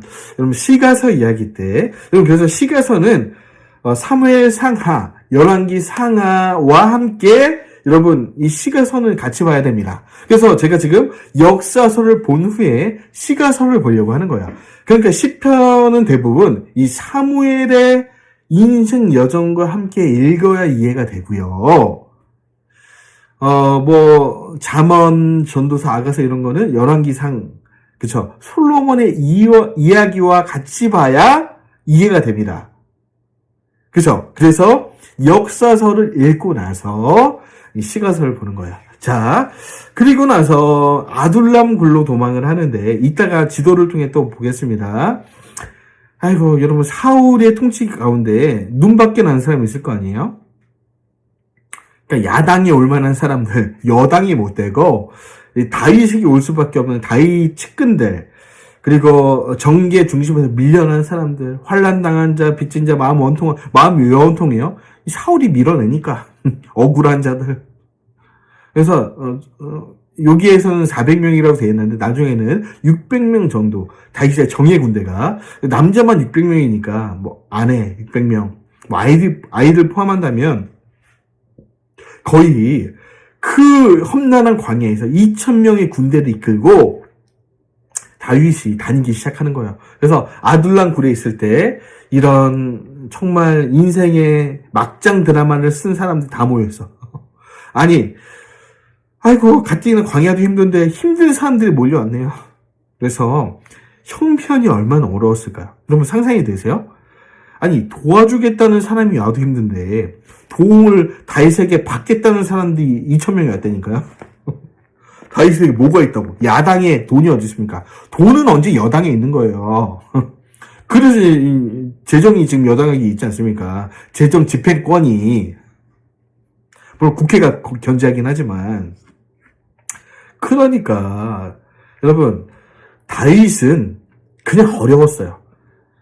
너무 어려웠다. 그리고 나서 모압으로 가는 거예요. 블레셋에 있다가 또 이방 나라 모압의 밀스테로 피하는데, 아마도 뭐 부모가 아마 살해당할 위기가 있으니까 또 모압 왕에게 가면 좀 부모가 좀 이 피신 생활 동안 살 수 있지 않을까, 뭐 그런 기대가 있었겠죠. 부모를 모압 왕에게 맡기고요. 뭐 친분이 있었던 것 같아요. 그리고 선지자 갓, 이따 보겠지만 다윗 곁에 있었던 선지자 중에 한 분입니다. 갓, 다윗의 측근이죠. 조언으로 다시 유다로 들어가거라. 네, 유다로 가겠습니다. 그래서 유다 헤레스풀에 오고요. 그 사이에 여러분, 아까 높 제사장 아히멜렉 기억나세요? 다윗 도와줬죠? 그러니까 사울이 지금 못마땅히 있다가 잘됐다, 죽여라. 주변 사람들이 아니야, 함부로 어떻게 제사장을 칼을 댑니까? 막 두려워하니까, 도액이 여러분 에돔 사람이거든요. 뭐 나 에돔 사람인데 뭐 상관없어. 하나님 같은 거 다 몰라. 이러면서 도액이 그냥 높 제사장 85명을 그냥 도륙해버립니다. 그래서 많은 성경학자, 그리고 뭐 제가 이 책을 가끔 읽는데 유진 피터슨이 쓴 다윗 현실에 뿌리박은 영성, 이 책에 보면 유진 피터슨은 성경에 나타난 가장 악랄한 사람, 악인이 아마 이 도액이 아닐까, 뭐 그렇게 평가를 하고 있습니다. 제가 봐도 좀 그래요. 물론 성경에 많은 악인이 있지만 뭐 이세벨도 있고, 도액도 만만치 않은 악인이에요. 아니, 어떻게 대항하지 않는, 어찌 보면 시민과 같은 이 제사장을 한 자리에서 85명을 죽여버리는 겁니다. 하나님 두렵지도 않나 봐요. 겨우 아히멜렉의 아들이었던 아비아달이 겨우 피해서 다윗에게로 옵니다. 이 가슴 아픈 이 상황을 되돌아보며 쓴 편지가 시편 52편입니다. 예, 그런 사건이 있었고, 그 다음에 그일라로 가는데, 여러분, 그 힘겨운 야당 생활 속에서도, 이 그일라가, 이게 블레셋의 공격을 받으니까 도와주는 겁니다. 다윗 착하지 않아요? 용맹하지 않습니까? 유다 성읍 그일라를, 그 피난 중에서도, 블레셋과의, 전투를 통해 구원하게 되고요. 이런 모습을 볼 때 다윗이 그냥 하지 않습니다. 다윗은 언제나 하나님, 이 전쟁 올라가야 됩니까? 말아야 됩니까? 올라가거라. 올라가면 승리케 하실 것입니까?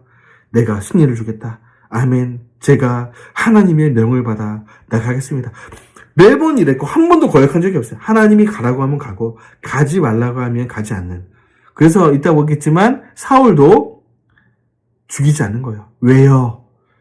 하나님이 세우신 왕이니까.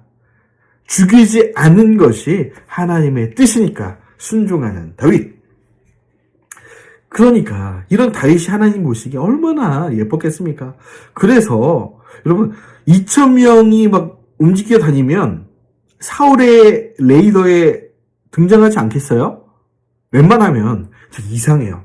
사울의 눈에는 한 번도 다윗이 보이지 않고 다윗의 눈에는 언제나 쫓아오는 사울이 보이는 거예요. 정반대 아닙니까? 하나님의 역사라.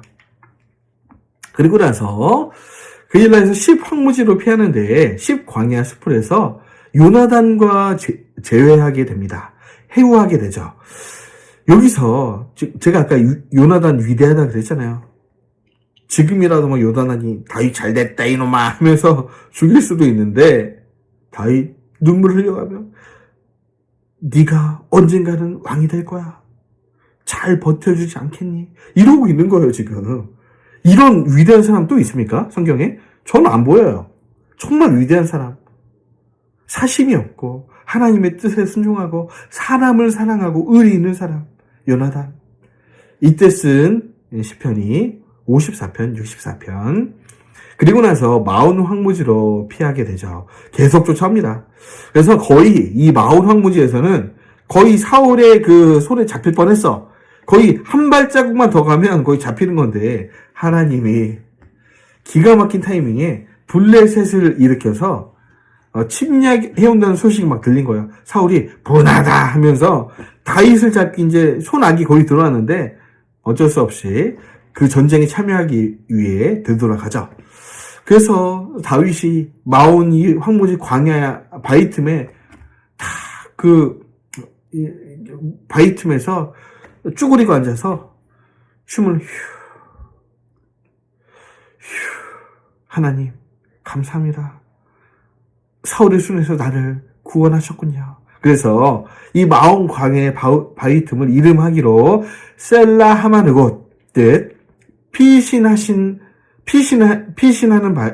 바위, 피신시키신 바위, 뭐 이런 의미가 있는 바위라고 이름 네이밍할 정도로 급박한 이 상황까지 몰렸던 곳이 바로 이 마온 황무지입니다. 자, 그 다음에 엔게디 광야로 가는데요. 여기서는 아주 결정적인 사건이 있죠. 다윗의 눈에 사울이 보인, 그리고 사울을 죽일 수 있는 환경이 만들어진 거예요. 여러분, 엔게디 굴 속에 하루는 다윗이 사울의 칼을 피해 숨어 있는데 갑자기 사울 일행이 변을 본다고 딱 들어온 거예요. 여기에 다윗이 있을 거는 꿈에도 생각 못하고. 그래서 옆에서 막 신하들이 사울 죽여야 됩니다. 다윗 왕이요, 내가 죽이겠어요. 막 난리시는데 아니다. 하나님의 뜻이 아니야. 기름 부은 왕을 죽이는 것은 하나님의 뜻이 아니기 때문에 경거망동하지 말거라. 그리고는 옷자락만 살짝 살려주고 사울이 떠나가자. 왜 나를 죽이십니까? 먼 곳에서 그러고 외칩니다. 사울이 이때 정신이 잠깐 든 거예요. 이때 잠깐 정신을 차려서 내가 마귀에게 속고 있는 거 아닌가 이러면서 다윗아 내 아들아, 내가 이런 짓을 한 내가 미쳤구나. 다윗, 나는 하나님이 너를 왕으로 세우신 걸 알고 있다. 그런데 내 왕이 왠지 모르겠다. 네가 왕이 되거든 내 후손을 선대해 주지 않겠냐. 막 이렇게 얘기합니다. 그런데 제가 말씀드렸잖아. 이때도 잠깐이라. 뒤돌아서니까 또 마귀가 그 마음을 그냥 뺏어오는 겁니다. 야, 너 다윗이 너 살려줬다고 너 고마워하지 마. 이것도 너 좋아해서 한 거 아닐 수 있어. 막 이런 식으로 엄청 또 이 마귀가 그 마음을 휘저어놨겠죠. 이때 이야기가 시편 57편 이야기입니다. 자, 그리고 나서 바란 광야, 여러분 기억나시죠? 바란 광야 어디입니까? 자, 출애굽 백성이 38년 동안 뺑뺑이 돌았던 그 광야죠. 거기로 내려가서 있는데 이때 사무엘이 죽고요. 사무엘 사역의 근거지였던 고향 라마에서 장사되는 이야기가 25장 1절에 잠깐 등장합니다. 그리고 이어지는 이야기는요. 갈멜로 피하게 되는데 갈멜산 유명한 산이 있잖아요. 엘리야 이야기에 아주 드라마틱한 반전이 일어났던 갈멜산 사건, 바로 그 갈멜이죠. 거기서 피해서 지내게 됐는데 여기서는 어리석은 나발과 지혜로운 아비가일 이야기가 등장합니다. 여러분, 여기서 아마 다윗 군대가 이 나발 이 부자 양을 치는 그런 유목민의 어떤 대장이었죠. 그 지역의 유지고 정말 다시 말해서 다윗을 얼마든지 도와줄 수 있는 그런 여건이 갖춰진 나발이었는데, 아니 이 나발이 하루는 양털 깎는 날이 된 거예요. 그 당시 그 고대 근동 중동 지역에서는 양털 깎는 날은 잔치를 하는 날입니다. 양도 잡고 털만 깎을 뿐만 아니라 우유도 많이 막 주고 포도주도 나누고. 그러니까 그 날이 되니까 다윗도 내심 아이고 우리가 지금까지 지금 갈멜로 와가지고 당신 지켜줬는데, 아니 당신도 알지 않습니까? 우리 좀 맛있는 것도 좀 주시고 먹을 것 좀 주십시오. 그 자존심 센 다윗도 좀 굽혀가면서 얘기를 했어요. 그랬는데 나발이 죽을 각오가 돼 있는지 모르겠지만, 아니 다윗 네가 누구는 난 몰라 그런 거. 어디 주인을 버리고 도망 다니는 사람이 있다든지 그게 넌지 모르겠구나 이러고 조롱하면서 그냥 안면 몰수해버리는 겁니다. 그러니까 지금 다윗이 열받아가지고 나발이고 난 죽인다, 오늘 죽이러 간다. 다 칼을 들어라, 창을 들어라, 지금 간다. 이러고 지금 눈 뒤집힌 거예요. 배고프면 기분 나쁘잖아요. 지금 다윗 군대가 굶주려가지고 겨우 지금 매번 달랬던 것도 아니고 양털 깎는 날이니까 좀 먹을 걸 줘야 되는 거 아닙니까? 당연한 요구죠. 그래서 당연히 어려울 줄 알았을 거고, 그래서 했는데 안 준다니까 지금 다시 미쳐버리는 거예요. 당장 나는 사생결단 죽인다. 딱 가는데 나발의 아내 아비가일이 그 앞에 딱 서서 무릎 꿇으면서 아이고 나발이 어리석어서 그랬습니다. 저는 당신 군대가 우리를 도와준 것도 알고 있고 하나님이 당신을 이끌어 가시는 것도 제가 두 눈으로 다 보고 있었습니다. 막 음식 많이 가져왔거든요. 그러니까 이 음식 드시고 부지 노여움을 풀어주세요. 그래서 지혜롭게 이 아비가일이 행하는 거죠. 그러니까 다윗이 그래 정말 지혜롭구나. 네가 아니었다면 지금 나발의 집은 사륙되고 도륙됐을 것이다. 네가 상황을 잘 판단하고 지혜롭게 처사하였구나. 내가 한 번 용서하고 받아주겠다. 이 끝이 나죠. 그래서 이제 가서 나발에게 얘기하니까 나발이 이러니 몸이 굳어서 그냥 바로 죽어버립니다. 그러니까 어리석은 것은 어쩔 수 없어요. 에휴, 참 어떻게 그럴 수 있는지. 그리고 나자 여러분 이게 재밌는데 다윗이 어떻게 하죠? 아비가일을 아내로 삼습니다. 청혼을 합니다. 그 즈음이었던 것 같아요. 이스라엘 사람 아히노암도 아내로 삼고요. 이때쯤 사울이 열받았는지 다윗의 첫사랑 그리고 첫 아내 둘째 딸 미가를 저기 라이스 지방 저 북쪽 단 지파 있잖아요. 그 라이스 지방에 발디라는 듣보잡 죄송합니다. 듣도 보도 못한 그런 사람한테 시집 보내버려 그냥. 다윗 이름 첫사랑 미갈 기다리냐? 어림도 없다 이러면서 옛다 엿먹어라 이러면서 그러니까 지금 다윗이 막 마음이 억장이 무너지는 가운데 아비가일을 아내로 삼는데, 이런 많은 사람들이 아비가일은 막 천사같이 예쁘고 나이도 어리고 그러니까 하는 일은 정말 너무 지혜롭고 현숙하고 똑똑하고 하니까 그런 사람이었을 거 생각하는데 아닙니다.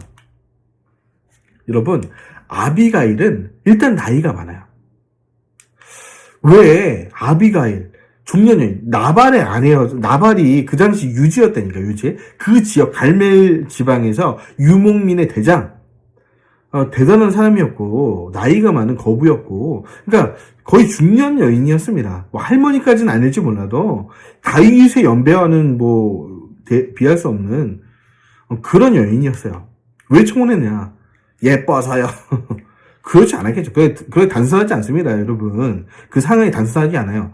광야에서 다윗을 따르는 사람 몇 명이었다고요? 억울한 자, 환난 자, 돈 없는 자, 신용 불량자들, 돌려먹게 하는 사람들, 이런 사람들이 지금 다윗 곁에 2,000명이 있는데, 지금 그래서 돈이 필요하고 먹을 게 필요해요. 그러니까 그래 나발도 죽었겠다. 지금 아비가일 보니까 돈 많은 과부다. 잘됐다. 청혼하자. 그래서 청혼하고 결혼한 거고요. 그 후로도 되게 결혼한 사람들이 돈 많은 과부라. 결국에 이게 어떻게 이어지냐면, 이렇게 사랑하지도 않고 그냥 자신의 군대 먹여 살리기 위해 어쩔 수 없이 결혼을 선택한 이 다윗의 애정관계가 충족되지 않았고, 사울이 죽은 다음에 아브넬에게 요청한 게 뭐였냐면, 아브넬이여, 진정 저에게 오시겠소. 네, 당신에게 가서 당신의 부하가 되겠습니다. 그렇다면 사울의 딸, 내 첫사랑 미가를 좀 데려와 주시오. 그래야만 내가 당신과 약조하겠소. 이 정도로, 여러분, 그때까지도 다윗은 사랑하는 여인은 없었습니다. 그러니까 중년 여인 아비가일을 사랑해서가 아니라 돈 때문에 결혼한 거죠. 그러니까 여러분, 나중에 다윗이 언약궤를 다윗성으로 가져오잖아요.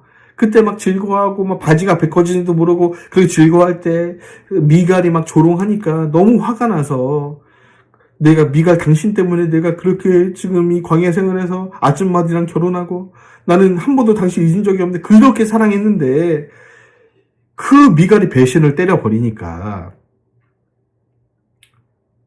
그나마 남아있던 애정까지 사라지고 난 다음에 일어난 사건이 무슨 사건입니까? 밧세바 사건. 그래요. 그 사건이 일어났다는 거죠. 그럼 요런 전후 과정 아시면 뭐 이렇게 청혼한 이유가 확 들어오죠. 그리고 나서 여러분 하길라 산으로 피하게 되는데요. 여기서 두 번째로 사울을 살려줍니다. 사울이 지내서 군대장관 아브넬과 사울이 잠들어 있어서 하나님이 잠을 들게 하시되 완전히 깨지 못하게 아주 깊은 잠을 들게 하십니다. 이때 다윗과 아비새가 몰래 창과 물을 가지고 옵니다. 그 적진의 한가운데서. 그리고 나서 멀리 떨어지는 아이고 아브넬이여, 지금 당신의 상관 사울을 지금 목숨이 왔다 갔다 하는데 뭐 하는 것이오? 왜 자고 있는 것이오? 뭐 이렇게 하면서 내가 당신 또 죽일 수 있었지만 살려줍니다.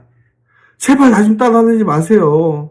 저 그렇게 여러분 사울왕 당신의 정적 아닙니다. 왜 저를 미워하십니까? 딱 얘기하니까 또 사울이 아이고 내 아들아 내가 미쳤다 막 이렇지만 뭐 별 수 없어요. 마음이 뺏겨버린 이상 이때 잠깐 이렇게 회개하지만 또 이제 다윗을 잡으러 다니죠.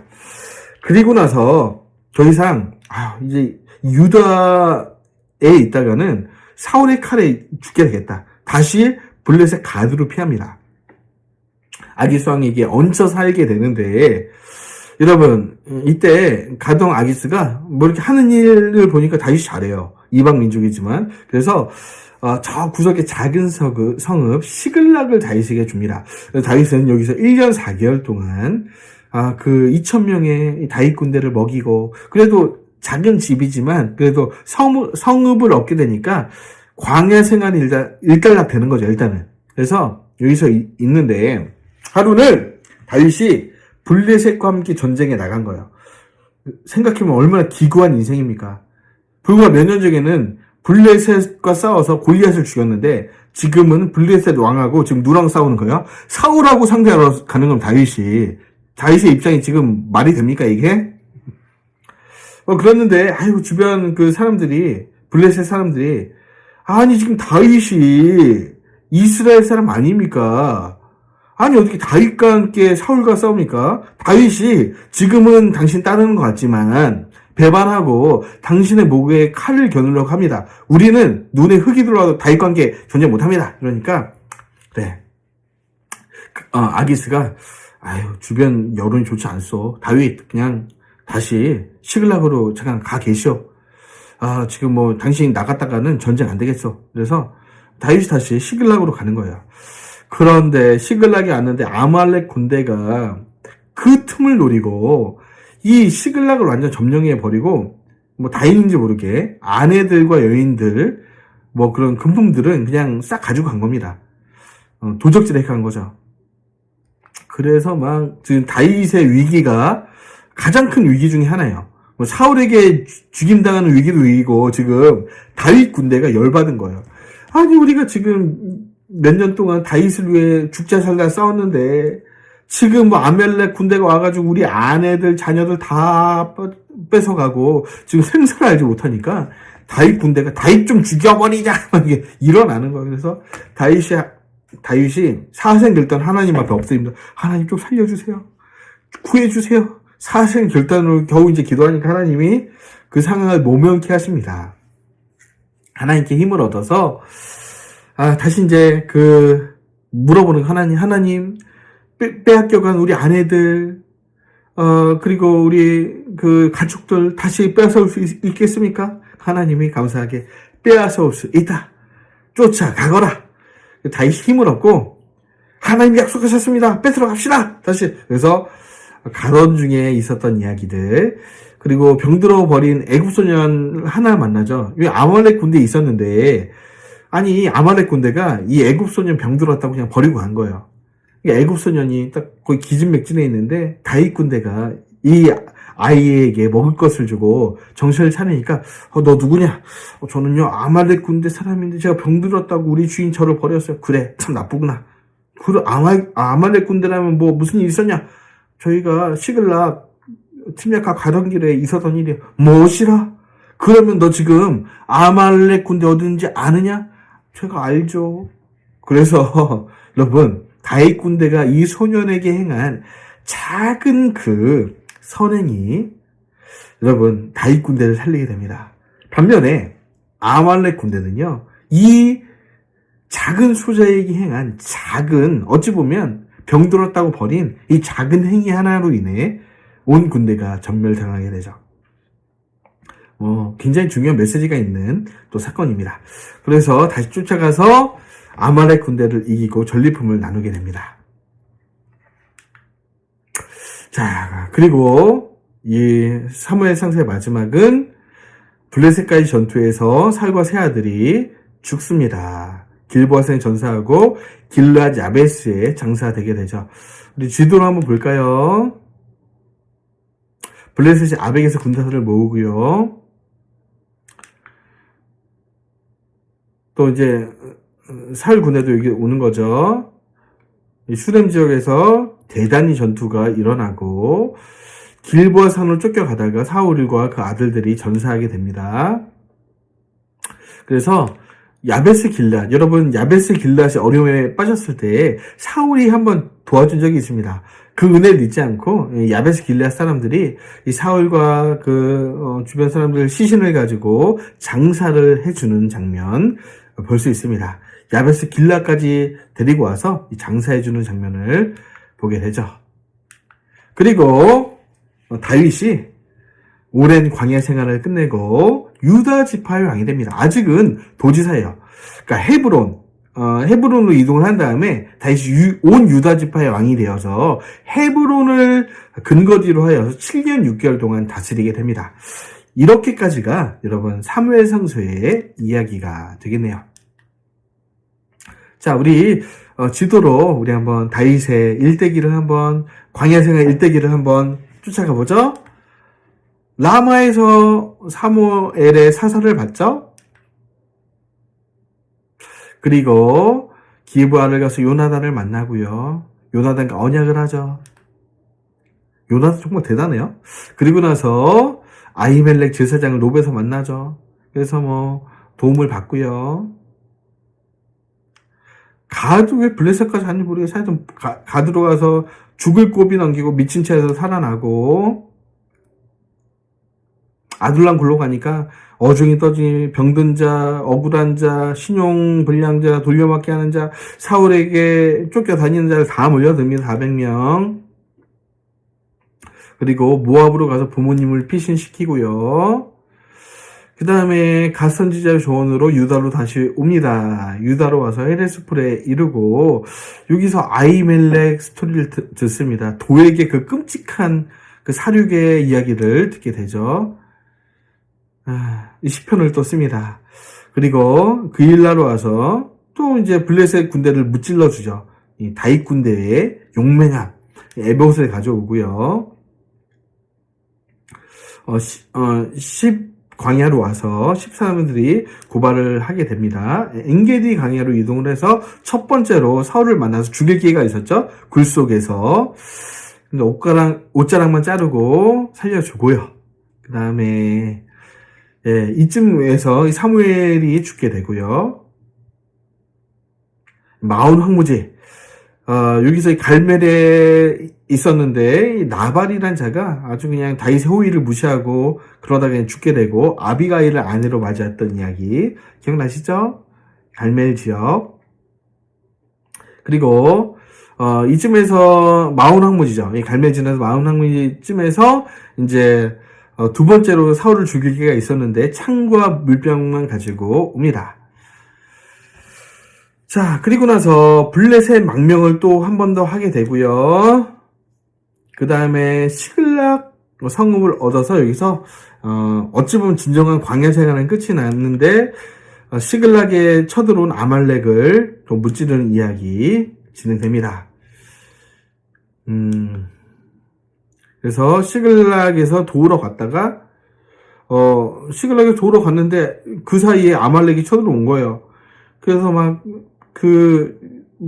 아내들 다 빼앗아가고 하는데, 다윗이, 돌려보냄 받았다가, 이 사건 듣자마자 아말렉 쫓아가서 다시 탈환해오는 이야기이고요. 그래서 전리품들을, 우리 유다 장로들, 우리 지파들한테 좀 나누는 모습을 볼 수 있습니다. 그 이후로 헤브론으로 가죠. 정치인입니다, 다윗은.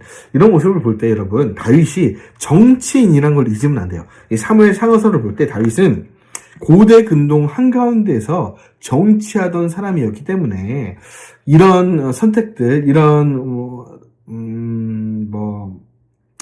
여러 가지 이야기들을 볼 때 다윗이 이러저러한 선택들이 정치인이라는 것을 이해해야 미리 인식을 해야 이해가 됩니다. 자, 그래서 헤브론 와서 이스라엘 지파의 왕은 아닙니다. 남쪽 유다. 지금으로 치면 경기도지사 정도 될까요? 그 정도 남쪽 유다의 왕이 30살에 됩니다. 자, 새로 지도로 한번 보고 오늘 사무엘 상서를 마치겠습니다. 이렇게 오래 할 줄 몰랐네요. 쭉 아들람 모압으로 갔다가 헤데스풀, 그일라, 십항무지, 마온항무지, 엔게리 광야, 바란 광야로 또 갔죠. 그리고 갈멜, 나발, 하길라, 그 다음에 가드로 갔다가 시글락 성읍 얻고 끝이 납니다. 자, 오랜 시간 동안 우리 4가지 인물 엘리, 사무엘, 사울, 다윗 재미있으셨나요? 긴 스토리였지만 비교적 자세하게 사무엘 상서가 정리가 되었습니다. 우리 다음 시간 사무엘 하서를 통해 또 만나 뵙겠습니다. 감사합니다.